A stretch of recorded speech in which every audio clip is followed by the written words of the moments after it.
অনেকদিন পর বেশ লাগছে বন্ধুমন। মাঝে মাঝে কাজের ফাঁকে এইসব জায়গায় এলে মন খুব ভালো লাগে। শুদ্ধ বাতাস, মাটির সোনার গন্ধ, পাখির কলতান, আহা।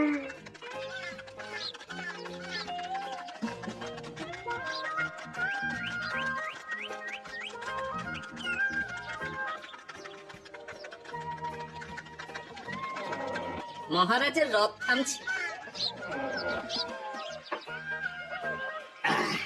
আমরা এইখানে বসে আজ রাজকার্য পরিচালনা করব। মন্ত্রী, তুমি ঝটপট এখানে বসার বন্দোবস্ত করে দাও। আমি এক্ষুনি ব্যবস্থা করে দিচ্ছি মহারাজ। এই এখানেই আমাদের বসার জন্য ছাউনি করে দাও। এক্ষুনি করে দিচ্ছি মন্ত্রী মশাই। এরা বসার জায়গাটা করে দিই, ততক্ষণ আমরা একটু হেঁটে আসি।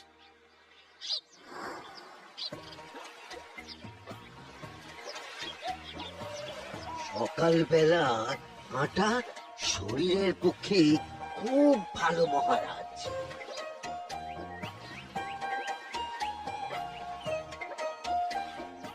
আগেকার দিনে রাজা মহারাজরা এই সব বনে মৃগয়া করতে আসতেন। মৃগয়া একদম ভালো নয় মন্ত্রী। তুমি জঙ্গলে আসছো অন্য প্রাণীদের মারতে। কেন মারবে? ওরা তো তোমার কোনো ক্ষতি করেনি। না, তা করেনি, কিন্তু তখন ওটা রাজা মহারাজাদের খেলা ছিল। শুনেছি আপনার প্রপিতামহ খুব ভালো বাঘ শিকার করতেন, অনেক বাঘ মেরেছেন। মন্ত্রী, তুমি একটা কথা হয়তো জানো না। আমার প্রপিতামহ শিকার করতেন, কিন্তু কোনো স্বাভাবিক জানোয়ারকে নয়। যে বাঘ মানুষ খেকো হয়ে প্রজাদের ক্ষতি করত, আমার প্রপিতামহ সেই সমস্ত বাঘদেরই মারতেন। এছাড়া উনি বন্য প্রাণী সংরক্ষণ করতে বড়ই ভালোবাসতেন।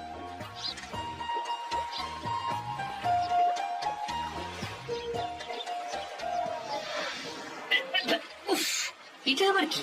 এই এটা আবার কোথা থেকে উড়ে এলো? কোথাও তো ঝড় হাওয়া কিছুই নেই।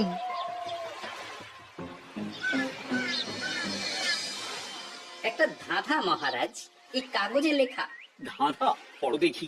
জোয়ার ভাটা প্রভুর খেলা, ভাটা হবে হলে বেলা, ভাটা হলেই দেখা যাবে লাল রঙের এক পাথর পাবে। নদীর ধারে গর্ত করে যত্নে সাজাই কলস ভরে, হেথায় হোথায় ছড়িয়ে যাহা অন্ধকারে জলে তাহা, ঢুকলে চক্ষু ঝলসে যাবে, হাতের কাছে ঘন্টা পাবে। ঠিক ঘন্টা বাজলে পরে পড়বে ঝরে থরে থরে, ঘন্টা যদি হয় ভুল যেন তুমি হারাবে কুল। ঠিক ঘন্টা চিনতে হলে নকশা দেখো চক্ষু খুলে, সিন্দুক দেওয়ালে হাত দাও, আসল ঘটনা জেনে নাও। ওরে বাবা, খুব দীর্ঘ ধাঁধা। তা মন্ত্রী, তুমি কিছু বুঝলে? এটা একটা গুপ্তধনের নকশা। এর মধ্যে গুপ্তধন কোথায় আছে তার একটা ধারণা দেওয়া আছে। গুপ্তধন ওটা আমাকে পেতেই হবে, পেতেই হবে। দেখি দেখি একবার কাগজটা দাও। গোপাল, কাগজটা আগে আমার হাতে দাও, দেখি ভালো করে। এখন নদীতে জোয়ার চলছে গোপাল। একটু পরেই ভাটা শুরু হবে। হ্যাঁ, ভাটা না হলে কিচ্ছু বোঝা যাবে না। এখানে স্পষ্ট লেখা আছে, ভাটা হলেই দেখা যাবে লাল রঙের এক পাথর পাবে। তার মানে আমাদের ভাটা হওয়া পর্যন্ত অপেক্ষা করতে হবে। না, সময় নষ্ট না করে ধাঁধাটার সমাধান করতে শুরু করি। ভাটা হলে একটা লাল রঙের পাথর দেখা যাবে, এই পর্যন্ত পরিষ্কার আছে। বুঝতে হবে ওর পর থেকে। বলো গোপাল, এই চলো আমরা সবাই ঘুরতে যাই। নদীর ধারে গর্ত করে যত্নে সাজাই কলস ভরে। এটার অর্থ, ধাঁধাটা মাথায় বসিয়ে নিয়েছি, এবার কে কি বলবে সেটা শুনতে হবে। চলো গোপাল, আমরা ধাঁধা যেমন যেমন বলেছি তেমন তেমন ভাবে চলি। চলো মহারাজ, এখন আমাদের দেখতে হবে লাল পাথর। কোথায় আছে লাল পাথর? চলো চলো সবাই, চোখ কান খুলে আমরা নদীর পাড় ধরে হাঁটি। আমি একটু তফাতে হাঁটি। গুপ্তধন আমাকে একা পেতে হবে। ভাটা হলেই দেখা যাবে লাল রঙের এক পাথর পাবে। আমাকে চোখ কান খোলা রাখতে হবে। লাল পাথর, নদীর চড়ায় লাল পাথর দেখতে হবে। লাল পাথর, লাল পাথর। ওটা কি? তো এই তো লাল পাথর, লাল পাথর। ওরা অনেকটা এগিয়ে গেছে, ওদের আমার দিকে নজর নেই। এই সুযোগ, এই সুযোগ, একা একা গুপ্তধন নিয়ে পালাবো। আহ, এ, এ।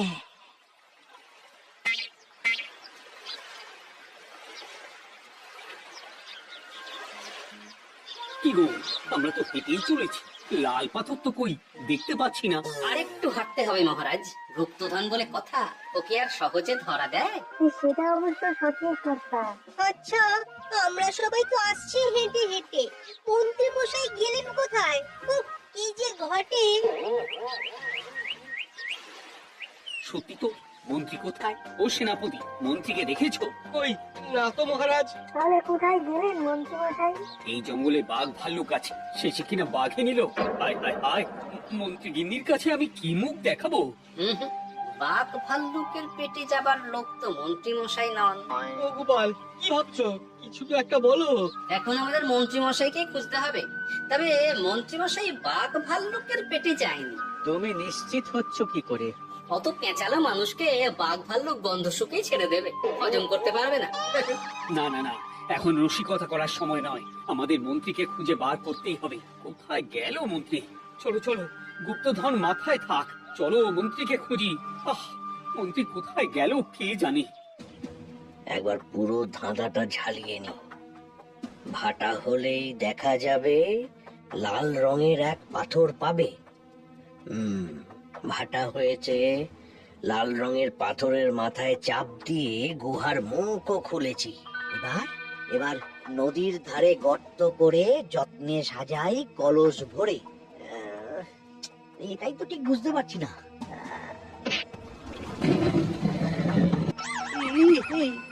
এই রে, এবার কি হবে? মহারাজ, কোথাও একটা আওয়াজ হলো। আওয়াজটা কোন দিক থেকে হলো? চলুন সামনে এগিয়ে যাই। আমার মনে হয় আওয়াজটা সামনের দিক থেকে এলো। আমারও তাই মনে হলো। তবে কি মন্ত্রী মশাই লাল পাথরের হদিশ পেয়ে গেছেন? আমাদের চোখে পড়লো না, অথচ মন্ত্রী মশাই চোখে পড়ে গেল। আসলে আমরা কথা বলতে বলতে গেছি, তাই নজরে পড়েনি। মন্ত্রী মশাই একা একা আমাদের পেছন পেছন আসছিলেন। উনি ইচ্ছে করেই আমাদের পেছনের পিছনে আসছিলেন। নিজে একা গুপ্তধন নিয়ে যেতে চেয়েছিলেন, এখন কোথায় আছেন কে জানে।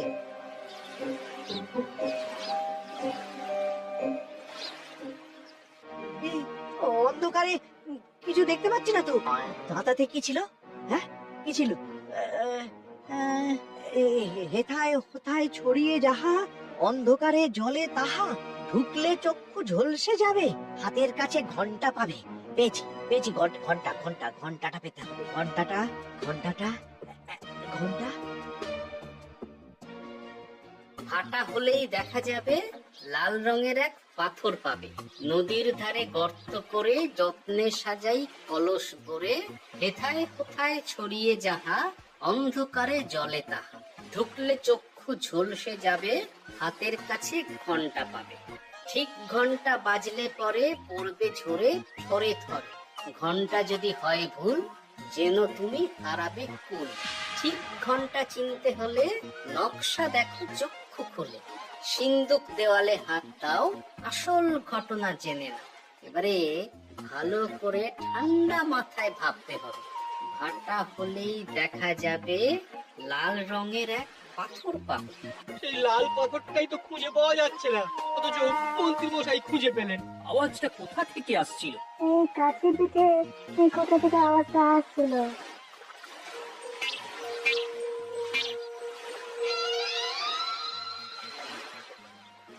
এই তো, এইটাই মনে হয় সেই লাল পাথর। একটু নাড়িয়ে চাড়িয়ে দেখি তো কিছু হয় কিনা।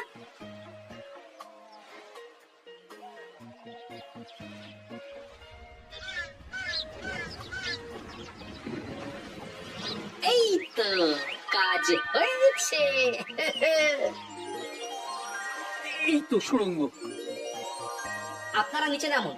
আপনারা কি দেখছেন সেটা বলবেন মহারাজ।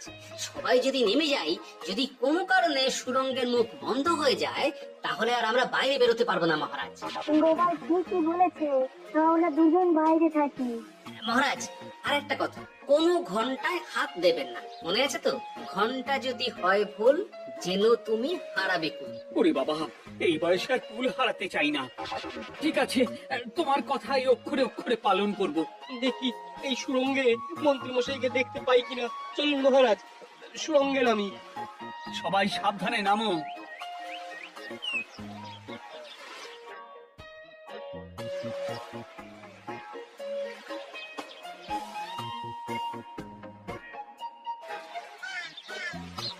মহারাজ, ওখানে কি কি দেখতে পাচ্ছেন? ওখানে কি মন্ত্রী মশাই আছেন? না গোপাল, মন্ত্রীকে এখনো দেখতে পাইনি। শুধু আমি এখানে অজস্র পাথর দেখতে পাচ্ছি। পাথুরি পাথুরি ছয়লা, ছোট বড় অজস্র। পাথরগুলো বড় অদ্ভুত, কিরকম কিরকম মানুষ মানুষ করুন। লম্বা বেটে হরেক রকম। মানুষ মানুষ গরম, সেটা কিরকম? আর কিছু? কোনো কলসি কি দেখতে পাচ্ছেন? বলছি তো দেখতে পাচ্ছি না।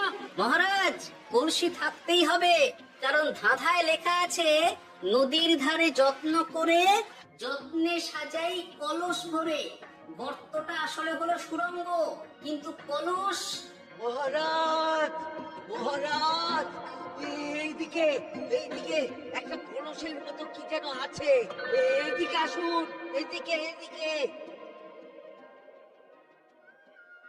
হ্যাঁ গোপাল, দেখতে পেয়েছি।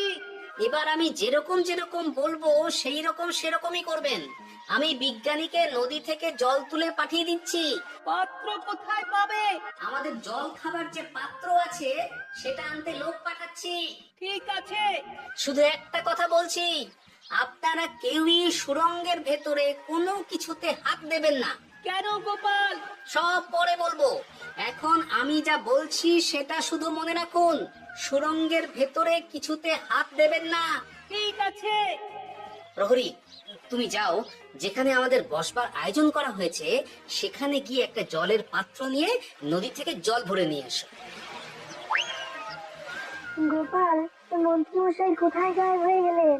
কোথাও গায়েব হয়ে যাননি বিজ্ঞানী, কোথাও গায়েব হয়ে যাননি উনি। উনি ওই সুড়ঙ্গের ভেতরেই আছেন। কিন্তু কেউ তো ওনাকে দেখতে পাননি। সম্ভবত পাথর হয়ে আছে। এখন কিভাবে পাথর হয়েছেন সেটা তো আমি বলতে পারবো না। সবটাই স্বপ্নের মতো লাগছে। ঠিক যেন স্বপ্নের মতো লাগছে। এই জীবনে সুরঙ্গ দর্শন হয়ে গেল। আমাদের পাতাল প্রদেশ। পাতালে আসিয়া আমি মনে মনে বলি, গুপ্তধন নিয়ে আমরা যেন সৎ পথে চলি। তোমার এখনো কাব্য আসছে সভা কবি। আসছে মানে কাব্যের সাথে আছে রোমাঞ্চ, করছে গা শীত, হচ্ছি আমি অধীর। মহারাজ, জল দিয়ে বিজ্ঞানীকে পাঠাচ্ছি। কি করতে হবে বিজ্ঞানীকে সব বলে দিয়েছি। তুমি ভেতরে আসবে না? আসবো ঠিক সময়ে। এখন আমি যেমন যেমন বলবো আপনি ঠিক তেমন তেমন করবেন। ঠিক আছে। বিজ্ঞানী, যেমন যেমন বললাম ঠিক তেমন তেমন ভাবে কলসিকে জল দিয়ে পরিষ্কার করবে। মনে রেখো, ধাঁধায় আছে কলসি সাজাই যতন করে। তুমি একটা কথা মনে রেখো বিজ্ঞানী, কোথাও হাত দিও না কিন্তু। ঠিক আছে গোপাল, তোমার উপস্থিত বুদ্ধি তুলনা নেই। আমি যাচ্ছি গোপাল। সাবধানে সাবধানে। মহারাজ, বিজ্ঞানী যাচ্ছে। সাবধানে নামো, সাবধানে। মহারাজ, এই কলসিটা কোথায়? ওই তো, একটু সাবধানে যাও।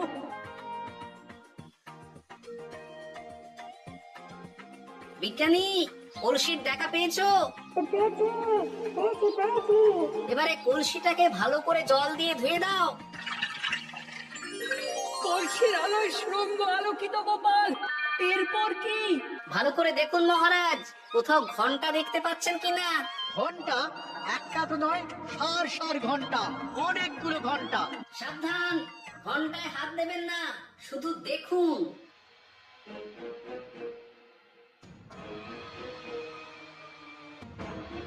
মহারাজ, আমরা গুপ্তধনের খুব কাছে চলে এসেছি।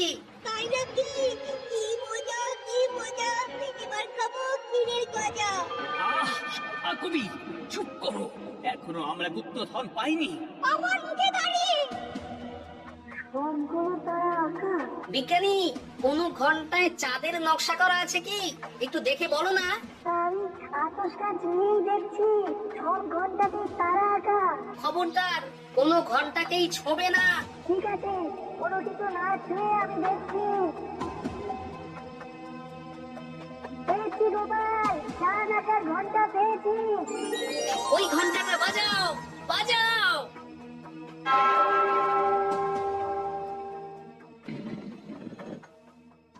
গুপ্তধন পেয়েছেন মহারাজ? বাঁচাও, বাঁচাও, বাঁচাও।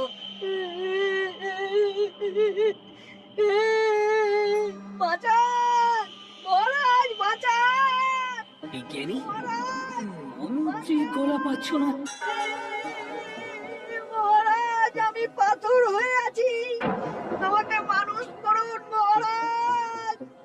তুমি তো মানুষই ছিলে, হঠাৎ করে পাথর হলি কেন? মহারাজ, গুপ্তধন পেয়েছেন? পেয়েছি, তার সাথে মন্ত্রীকেও পেয়েছি। মন্ত্রী এইখানে কোথাও পাথর হয়ে দাঁড়িয়ে আছে। দাঁড়ান মহারাজ, এবার আসছি। সাবধানে এসো। আমি ভেতরে যাচ্ছি, বুঝলে? যদি কোনো কারণে দেখো পাথরটা গুহার মুখটা আটকে দিয়েছে, অমনি তোমাদের কাজ হলো পাথরটাকে ছুঁয়ে ফেলা, বুঝলে? ঠিক আছে গোপাল দাদা। আমার মনে হয় বিপদ আর কিছু ঘটবে না। ও সাবধানের তো মান নেই। ঠিক আছে, তুমি নিশ্চিন্তে ভেতরে যাও। বাঁচাও, আমাদের বাঁচাও, আমাদের সবাইকে মানুষ করুন, আমাকে মানুষ করুন মহারাজ। আপনাকে তো মানুষ করা হবে মন্ত্রী মশাই। আগে বলুন, আপনি পাথর হলেন কি করে? ও, মনে পড়েছে, ধারা শেষ লাইন। সিন্দুক দেওয়ালে হাত দাও, আসল খবর জেনে না। সত্যি গোপাল, তুমি না থাকলে এই এত কিছু আমাদের সবার কাছে অজানাই থেকে যেত।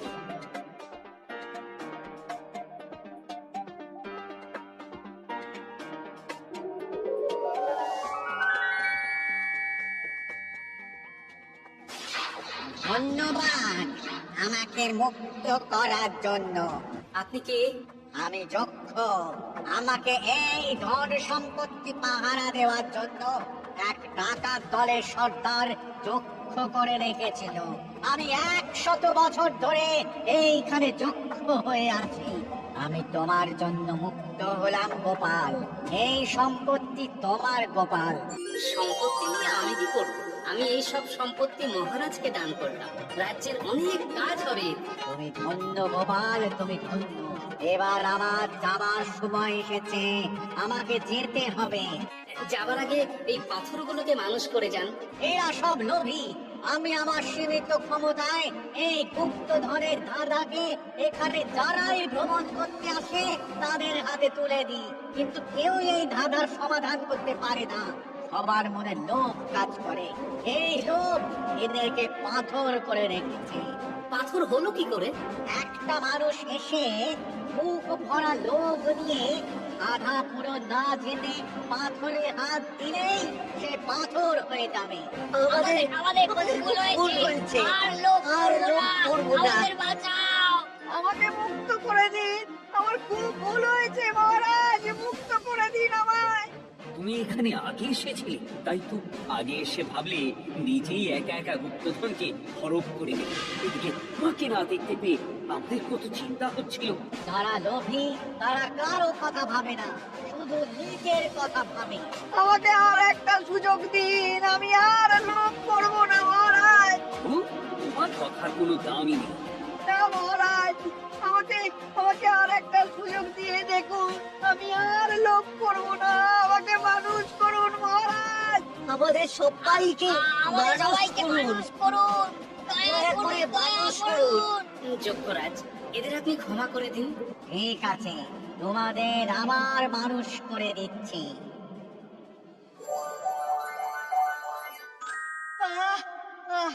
বাঁচলাম, বাঁচলাম। এইরকম বারবার বাঁচা যাবে না, কিন্তু এবার সাপ ব্যাং যাই হবে না কেন ওইভাবেই থাকতে হবে, এই আমি বলে দিলাম। এবার আমার মুক্তি।